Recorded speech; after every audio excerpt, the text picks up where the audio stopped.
Salam alaikum. Hello, internet. I have a bowl of protein cornflakes. I shouldn't really eat this, it's like a treat. Protein cornflakes with yogurt and cornflakes, and part of an apple, most of an apple, and barberries, which taste very bitter and not very nice. And if I'm being perfectly honest, like shit, but they clean your gut. Just learnt this through trial and error. I had 2 like herbal medications to clear my stomach, and both of them had barberry in, so I bought the barberry. So I do try not to eat carbs. It makes you tired. If you ever notice after you eat carbohydrate, you'll get like a bagel or whatever, you'll get knackered.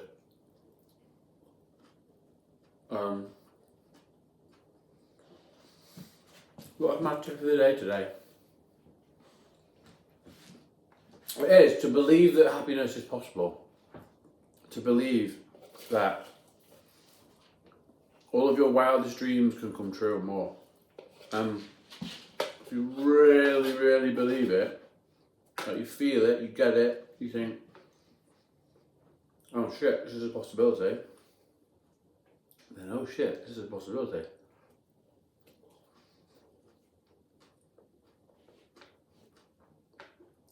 The karma, the wheel, the black and the white, that's God, I think. And God is perfect because he's everything. But as I mentioned yesterday, God doesn't stick to the 10 Commandments. So while Christianity is definitely the way of healing the world, it has to take everyone to do it. Saw my kid today. I'm a missus. Nearly got smashed by a massive a massive lorry with a kid in the back, which was not nice. Shook me up quite a bit. And then I had some dickhead from the car wash being a dickhead. I had a big cry. Had a really big cry. Thing is with crying, I have to hold it back because there's never a suitable time to do it. I was doing it the other day, my mate's mum came out of the house and like purposely scared me to get me to stop crying outside the house because of what the neighbours would think. Like, I would never do that to someone. Like, I don't mean to put her on blast, but if someone's really struggling, then I don't understand why you wouldn't want to help make it better. It doesn't compute for me. Like,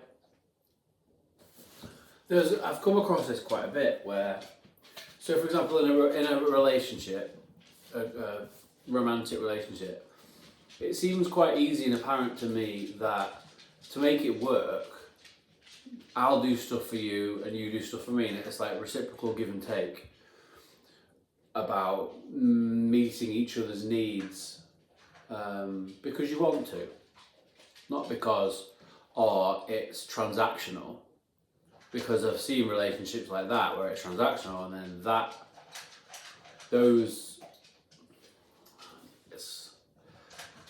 having seen it firsthand, those people are a little bit unfulfilled.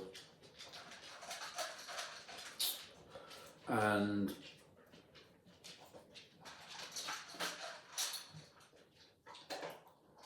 if the whole sacrifice, I've said this before, sacrifice is the cornerstone, the foundation, what you can build on. Sacrifice is the essence of all work. Like, sacrifice is the essence of all.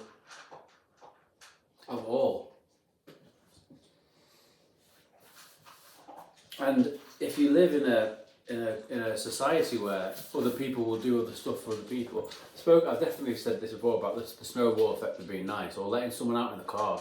You know, when you're a teenager, just let someone out, because then they'll let someone out, and then they let someone out, and it's the same thing. This is what I was talking about with transactional relationships. It's the same thing like that, but the other way around. If you don't do this for me, I won't do this for you, and it's like someone at some point has to be the bigger person. But then, if we live in a society where everyone's being the bigger person, wow, it's difficult at the moment because extreme Islam,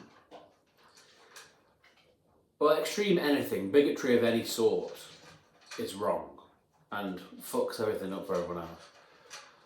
I think I've said this before as well, the difficulty with extreme Islam is that it becomes quite forceful in nature. And Islam as itself, as my understanding is a beautiful, beautiful religion with a lot of sacrifice, a lot of humility. Some bits of it, like the fasting and stuff, there's lots of beautiful and humble aspects. The prayer and stuff, it's very much, in its pure essence, it's really beautiful. In its extreme essence, it's just as anything else, really, but it is in its extreme essence, it does cause issues. But because Christianity is mainly about forgiveness and Islam is about paying homage, the extreme Islam will always overtake Christianity. And in this world that we live in right now, I understand why Islam is so important. But they do twist. I'm very open-minded. I'm always happy to be wrong, and I'm always very disappointed. I always look for the good. I spoke to two Muslim chaps. One was English, a young lad, white hair, ginger hair kind of, and he was with this older Muslim gentleman. And I took their books and I was reading them. I've read them since, and I was speaking to the young lad, and he said something about. So from what I understand, there's a discrepancy between Jesus' importance, and Islam is Jesus as a prophet, and Christianity is Jesus as the Son of God. And there's a bit of, there seems to be friction on that side. I don't want to say I'm not an expert, but this is just from what I've heard and listened and understood. And the young chap, the young white guy that was with this young Asian guy, older Asian fella, he said something about how Christians twist it. And I went, oh, I don't like the word twist it. It's just they have a different opinion about it. I don't know, the dogs want to go outside. But what do you want, Biggie? You want to go outside?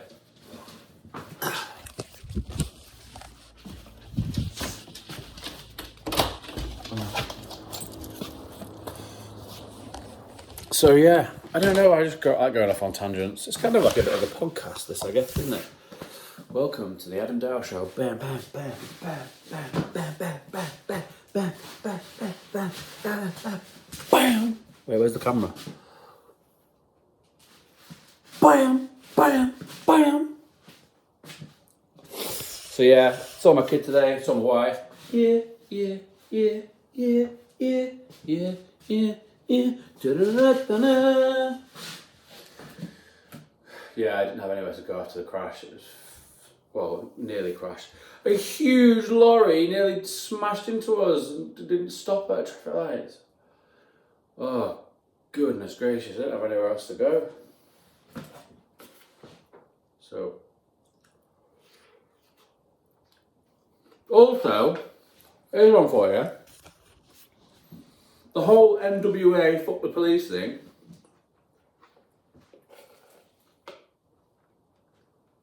That was purposely contrived.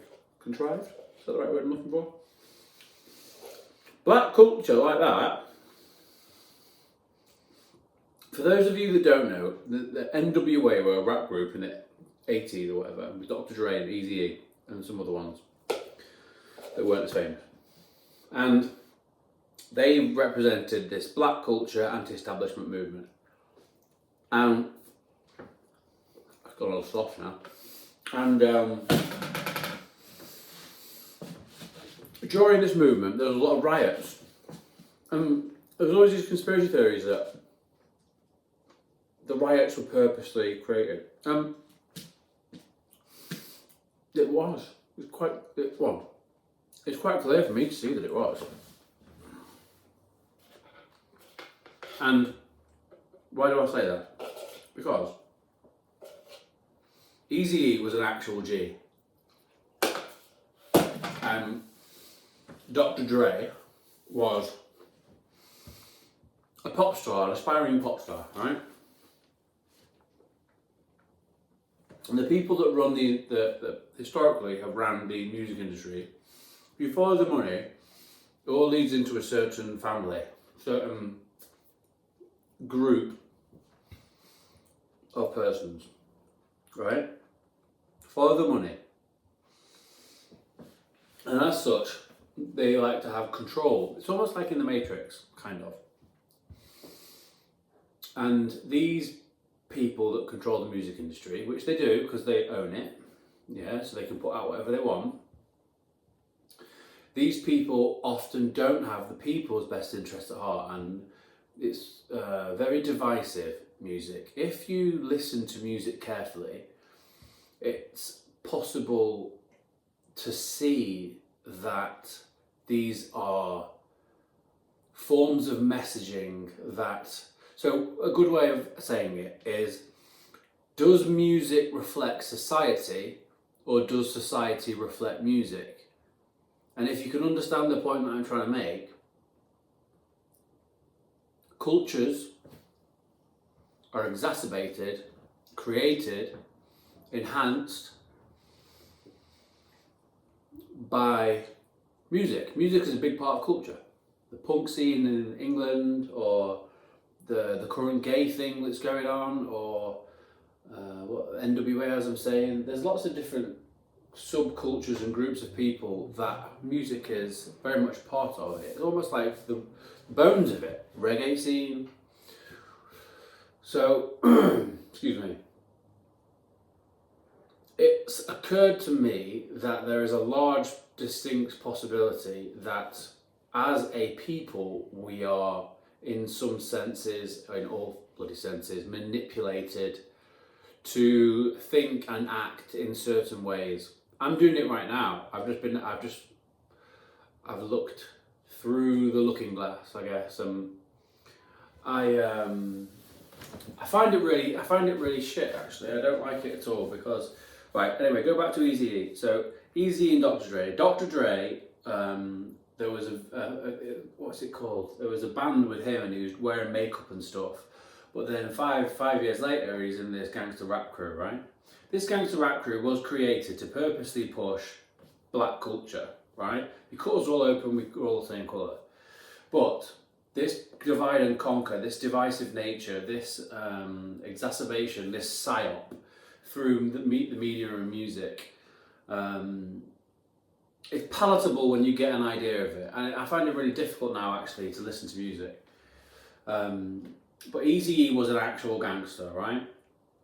And Dr. Dre was a pop star. He was he wanted to be famous and he wanted to be in a brand. He wore makeup, and what are they called now?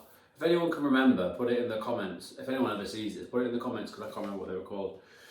But there's pictures of him with makeup and stuff, and then the next minute he's rapping about gangsters and popping a cap in your ass. Well, he didn't actually do that. He didn't actually live that life, and Eazy-E did. Red. Eazy-E did, by all accounts. And after there was obviously some sort of altercation, some sort of falling out. I imagine that's from Eazy-E seeing the truth of what the music industry was doing to his people and people like him, and then as a direct result he felt a sense of a sense of regret, a tinge of regret, and a sense of responsibility to his people, the people that he was affecting. And I think that he did that through an independent album that he released. The independent album that Eazy released, again, you can follow all this back. He released it independently, and it was mocking Dr. Dre. It's a really, really good album, actually. I really enjoy it, and I always have. And what I didn't realise when I was younger was that there was more context to what was going on. He's rapping about Dr. Dre wearing makeup and all this kind of stuff, which is true, he did. And he wasn't this gangster that he makes himself out to be, even though he released 2001 and all these weed-related subculture building, essentially manipulations of the minds of the people that listen to it. And Eazy released this album, and in Eazy's album, he's basically exposing Dr. Dre for the truth, right?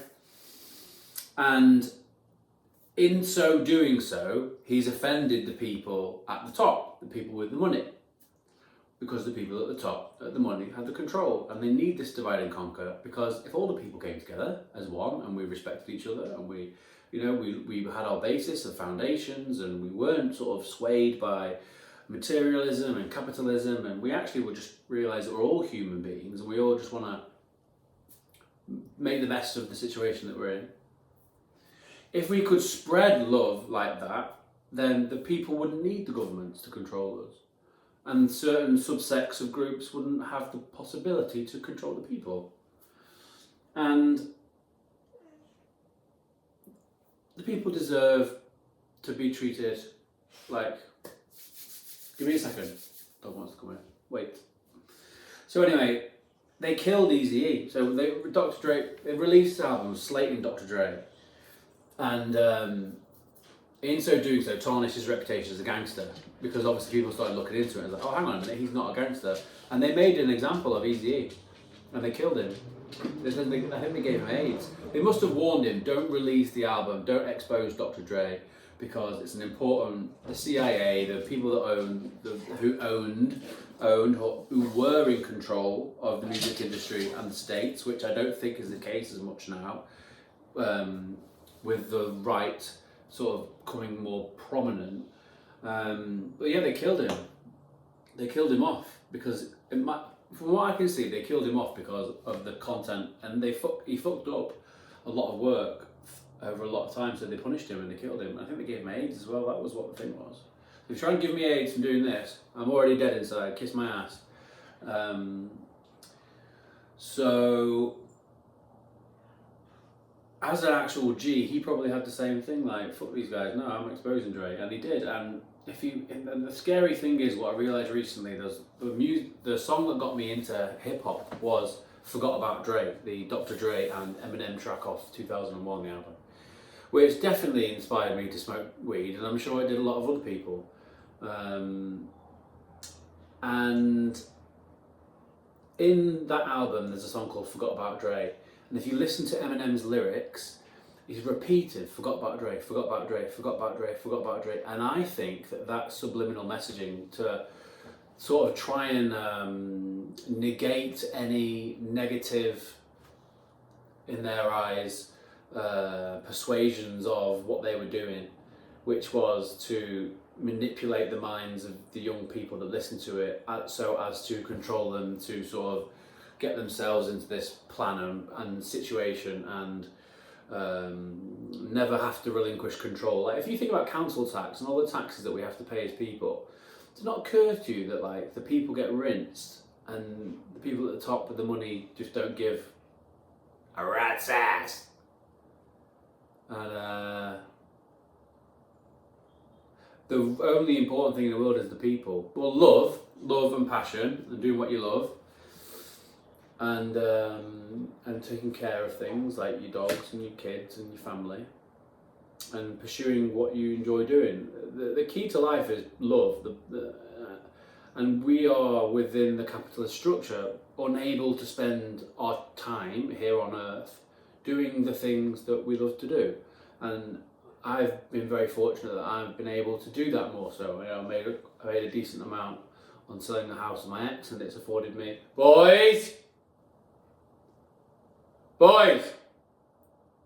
it's enabled me to think, and university as well. So, yeah, ramblings. I don't think I'm even getting any hits, but if anyone does get this far, give me some feedback. Like, obviously, the topics that I talk about aren't just like chit chat. You know, these are deep, complex things that have been thought about over a long period of time. And I'm now in a position where I feel comfortable to begin to share it. And I never was before. I was always around a lot of narcissistic people, and in that, it was very difficult for me to be myself.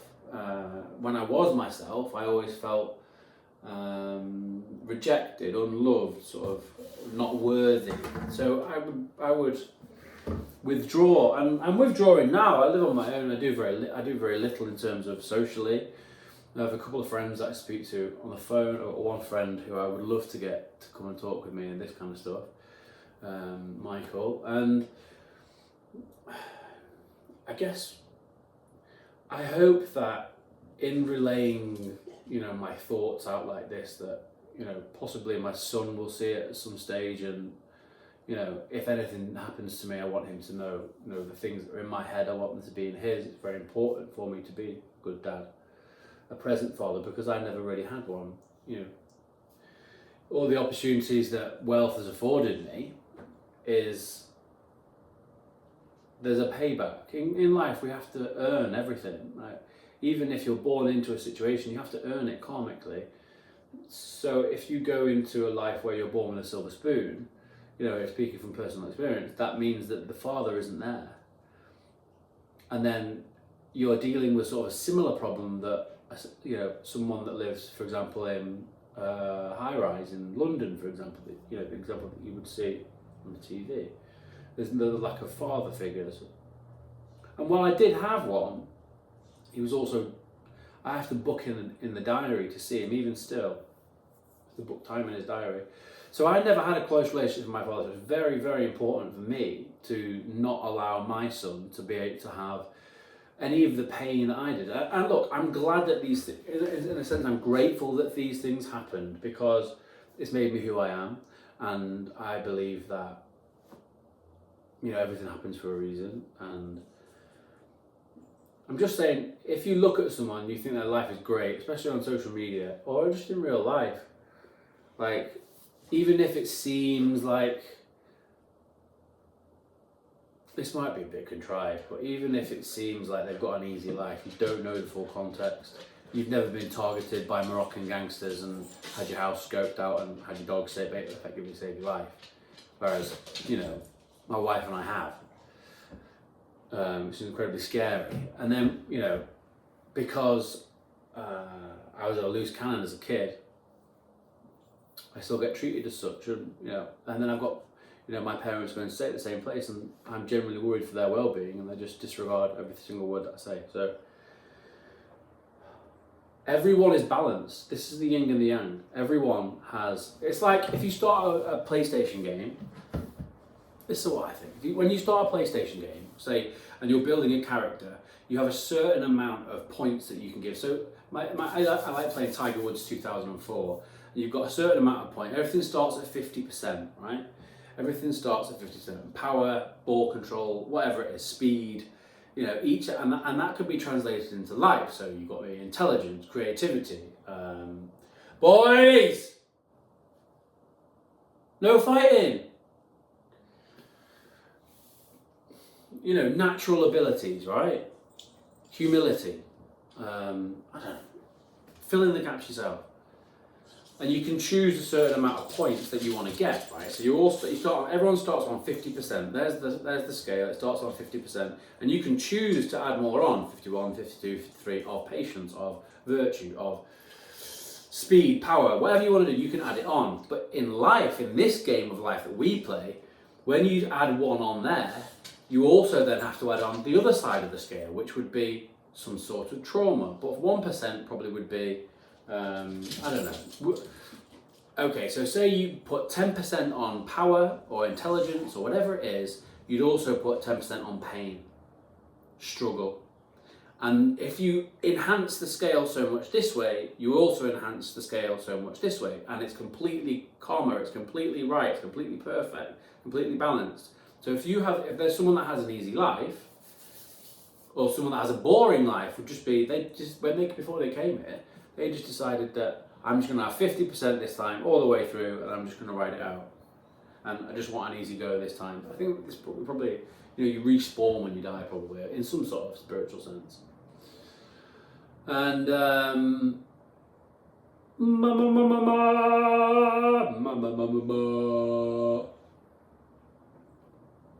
it's very easy to be quick to judge, yeah? And people go through shit.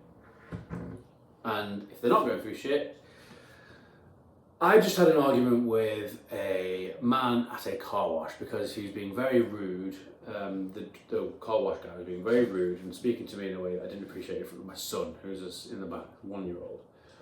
And I said, please don't talk to me like that in front of my son. And he was being very rude and quite aggressive. Boys! And I managed to keep it cool because I don't want to teach my son any bad habits. Not that I would. When I was younger, I probably would have started effing and jeffing. But I've lost my trail of thought now because of these bloody dogs. Story of my life. I don't know. I think that's one reason why I like boxing and I want to box, because it's that passion thing, the chakras that I was talking about earlier. Anyway, I don't know. The dogs made me lose my trail of thought. But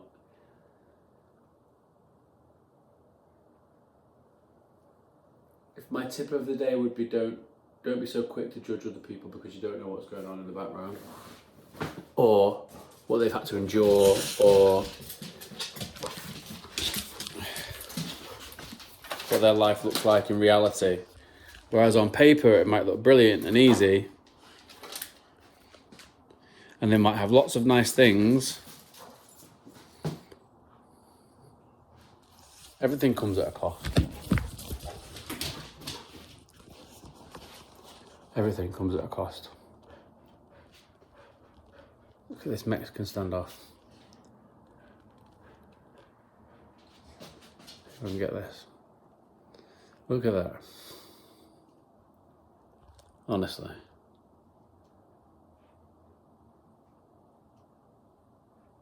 Just winding each other up constantly.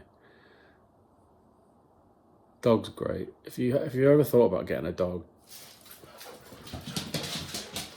I'm not gonna lie, it's challenging, it's a responsibility, but if you'll grow. You will grow and grow and grow.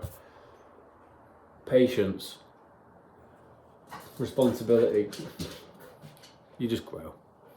So, where's the camera again? Bam, bam, bam, bam, bam, bam, bam, bam, bam, bam, bam, bam, bam, bam, bam. Goodbye, internet.